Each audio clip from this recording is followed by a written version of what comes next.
Before we're able to discuss anything, we have to understand plot. There is an eternal debate between people about plot-driven stories or character-driven stories. This idea that one prioritizes the overall storytelling structure and one that prioritizes its character development and progression.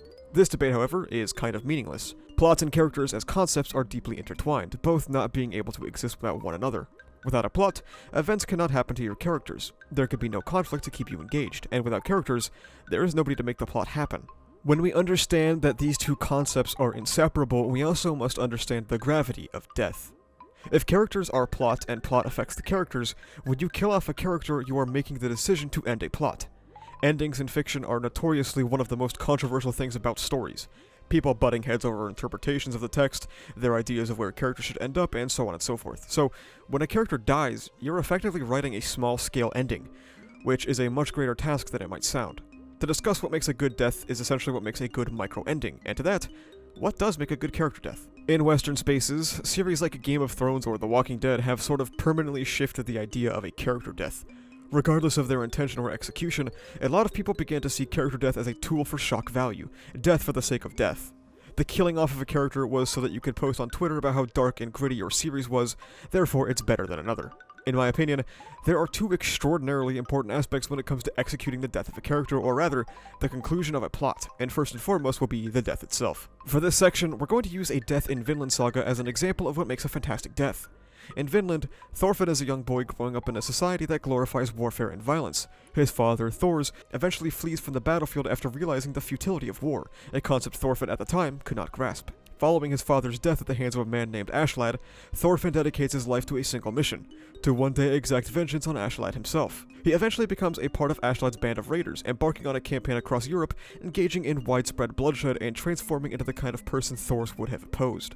Just like Thorfinn, we would learn that Ashlad at Thorfinn's age also harbored a vengeful ambition, to kill his own father, a Danish Viking who had treated his wife like filth, before sneaking into his bedroom and killing him in his sleep.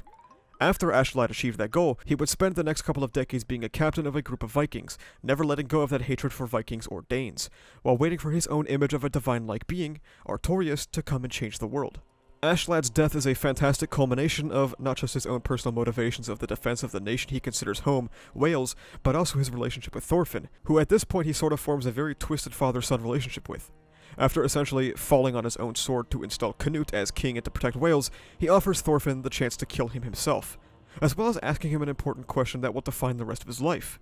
When Ashlad dies, what is next for Thorfinn, who had spent the better part of a decade chasing revenge? Much like Ashlad, who had drifted around hopelessly waiting for a being who would not come to change the world. Ultimately, Ashlad is the opposite of Thors, a man who was able to break the Sicilic nature of a world embedded in such systemic violence. Ashlad himself wasn't, however, his dying breath is a request for Thorfinn to become the true warrior that Thors thought of, a man who doesn't use his strength to dominate others, but uses it to protect the people close to him and to secure a peaceful life for others, putting Thorfinn on the path to reaching the same road that Thors walked. The point being, in terms of execution, Ashlad's death ticked the boxes that are most important for me when it comes to a character's demise. When a character dies, you are kind of left to wonder, how satisfying of a conclusion is it for this character? And secondly, is death a logical conclusion for this character? Does it fit their trajectory? And for Ashlad, I really can't picture a better ending. It not only propagates a primary theme of the story going forward about the disastrous cycle of violence and the pointlessness of vengeance, it also propagates Ashlad's primary goal, the return of Artorias, who would bring about a peaceful reign. His act of sacrifice to thrust Canute into power, a man who wanted to create heaven on earth, fits perfectly in line with his motivations and goals. Not every character is an Ashlad, though. Death for the sake of death can spit in the face of wonderful build-up and execution, pissing off viewers who got invested in a particular plotline.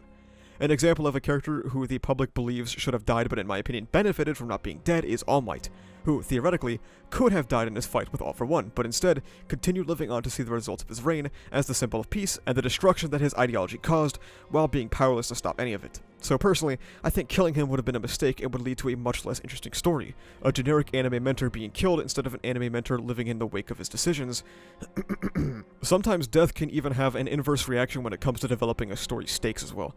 Too much death means you begin to fear actually getting invested in characters, or even worse, you kill off all of the characters that people are actually interested in and are left with a couple of mainstays and a bunch of nobodies that you continue to cycle through endlessly until you just sort of end. Yes, this is about The Walking Dead. Yes, this show is massively disappointing and pisses me off and I will never get over it. It's very easy for death to be overused, causing a viewer to not really care about what happens, and it just becomes an aesthetic of a plot trying desperately to be edgy or angsty. The second most important category, in my opinion, is the aftermath. How the death of that character affects the world, the cast, and the narrative at large. Once again, I will be using Ashlad. His death is massively inspirational to the protagonist's growth going forward, especially in a dream that Thorfinn has in Season 2. Thorfinn, after Ashlad's death, lives life completely lost, accepting whatever circumstances are thrown at him.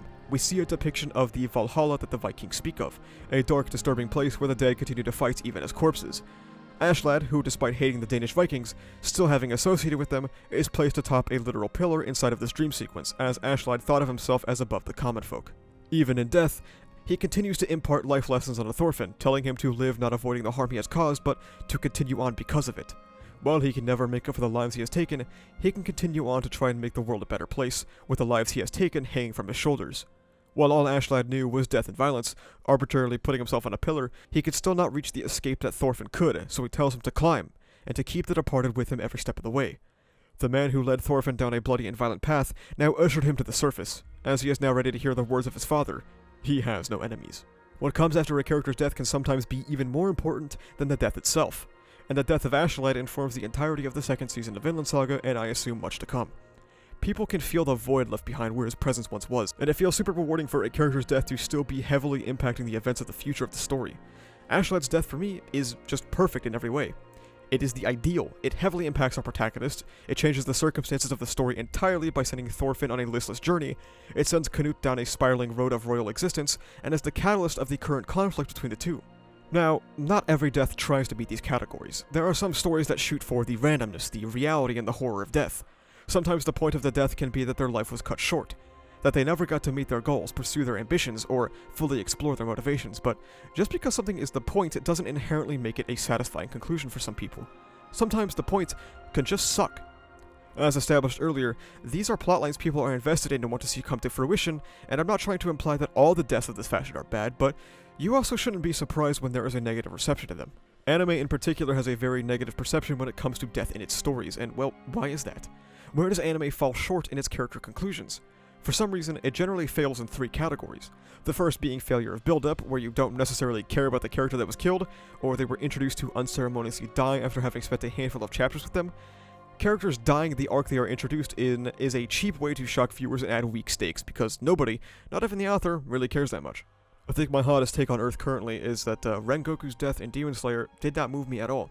We get to know him like an hour before he bites the dust, not to imply that a character death in a movie format is impossible to execute, but it's just that Demon Slayer didn't give me the time or pieces I needed to actually build investment in his character.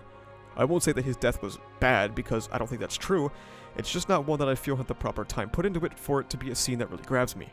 A second point of failure can be the failure of execution, where the ending of that plotline feels like a massive waste of potential. There were multiple scenes, emotional interactions, or moments of introspection to be had, leaving an unsatisfying conclusion. Big spoiler alert, we are getting into recent JJK happenings. You all already know what this is about. Gojo was dead. Just prior, he had spent a total of 3 real-life years in the prison box after Shibuya. Now, using real-life years can be a very nebulous way to determine length, since not everyone reads weekly, especially for that long. He gets sealed in chapter 90, and returns in chapter 221, so a total of 131 chapters gone, just to die 15 chapters later. Over the course of 131 chapters, Gojo, a character who was invested in the next generation of Jujutsu sorcerers, missed a lot. Nobara is fucking dead, Megumi, the kid who he basically adopted, has been bodyjacked by the big bad, and his sister, who he would also end up being an adoptive father to, is now fucking dead. A person he grew up with, Nanami, is fucking dead. There are many more changes to the world that Gojo once occupied. What are his thoughts on it? Damn, I'm kinda sleepy. There was a substantial amount of content that could have been covered with Gojo and his return in a world that is so different than when he was sealed, and he has absolutely zero meaningful introspection or discussion about it before time-skipping to his fight with Sukuna and just sort of dying. A common response is that JJK is a series that likes to emphasize the reality and randomness of death, and as mentioned earlier, just because something is the point doesn't make it inherently good. Gojo is a character with a lot of ties to the cast, and now, none of that mattered at all. The alternative response is that Gojo had to die to even the playing field because he was too powerful and the plot couldn't progress otherwise. Well, a good thing he was already sealed and we undid it just to kill him. We aren't even given any time to reflect on what just happened, neither are the characters, as we jump straight into the next fight with reckless abandon. There can be a lot of ideas behind killing Gojo, like how it addresses the isolation of being the strongest, but those ideas only matter as long as you can execute them as well, which to me, JJK fell absolutely short of. I didn't even really care that much that Gojo died because the status quo of the story is basically left unchanged. He's essentially still sealed, but with extra steps that are a little shittier. If this was executed maybe a little bit better, I might be more positive towards this event unfolding. The third and final point of failure will be the failure of the aftermath. After their death, it seems like the world keeps on turning and their death is nothing but a footnote in the Wikipedia page of the arc. We barely see the characters' reactions, no motivations changing, and sometimes even worse, we see the aftermath lead to the complete undoing of that death. Or in My Hero Academia's case, we see both. In Twice's case, he was killed at the climax of his plotline with Hawks, which to be frank, was incredibly well executed. Everything after is unfortunately not very good. Hawks receives very little pushback despite breaking one of the quintessential hero rules to not kill. He gets ribbed a bit in an interview, but it's sort of forgotten after that. Hawks doesn't think about it, Shigaraki doesn't think about it, Spinner and Dabi don't really think about it, Toga thinks about it, but that's it. At the current time, Toga turning back into Twice in the final war held basically zero introspective thoughts for anybody involved outside of the Toga plotline. Hawks saw Twice again after killing him, and his first thought was, damn, kill him again. So while the build-up to that death was great, and the execution was essentially flawless, everything that came after could easily make you forget that Twice ever died. Or there is Bakugo in the fan-favorite anime trope of revival. Bakugo was killed off in a decent scene. It tied together some parts of his character, and while it wasn't the perfect solution, it also injected some much-needed stakes into a series that had seemingly lost all senses of it. It actually made me go, holy shit, like, if we're actually willing to put Bakugo on the chopping block, who else could get their shit rocked? He had a very emotional send-off, and 2 chapters later, we're playing Operation with a string and a bubble. All of the execution that went into his death now retroactively doesn't really matter. The emotions of the scene now kind of make you feel foolish for being invested in the first place. And a lot of the time in anime, you end up having to bend over backwards to justify the revival, taking the reader out even more than they already were. For some unknown reason, a lot of not just anime but fiction fail to meet the three-way junction of build-up, execution, and aftermath. Not every character death can be an Ashlad, and they should all be less like Bakugo. The nature of ending a character is just the same as ending a small subsection of the story, and it's very easy to have a lot of varying opinions on that ending. The issue with deaths in anime isn't just one issue that could be easily pegged down. It's an issue that is specific per story, per character, and even per fandom. Some authors take the decision too lightly, or don't put in the required work to make it a cathartic character decision, and some try and fail. It's a multifaceted issue, and the best I can do is tell you what I think a good character death is, and maybe you'll agree and re-examine some others.